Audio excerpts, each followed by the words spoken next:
So I've got two children who are 3 and 5, so they've got a pretty long-term time horizon for their investment. And funnily enough, as the manager of the Lion Trust UK Microcap Fund, I invest in that for them, not only because I'm obviously looking after their money, but also because the asset class itself has delivered really good long-term returns, and they're young enough to wear out any volatility the asset class might deliver.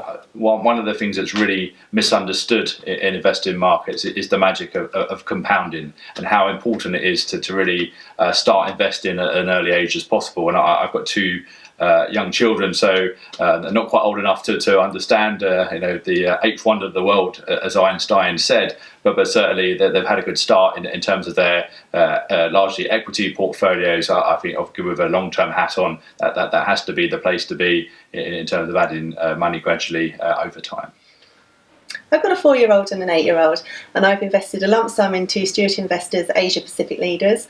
I really like the growth story in Asia, the growing consumer, etc., and I think that could be a really good long-term investment for them.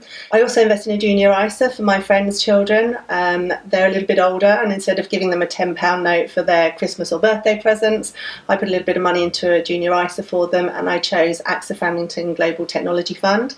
I found I can at least talk to them about the type of things that invests in. So when they're sitting on their phones looking at Instagram or Facebook, instead of talking to us, I can tell them that they've got a little bit of money invested in those types of companies. So it gets them interested in what I'm doing.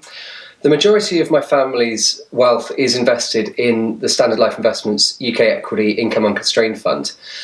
And on top of that, for my kids, I've actually put some money to work in 2 Asian investment trusts, an Indian investment trust and a Thai investment trust, because the view there is really over an 18-year period.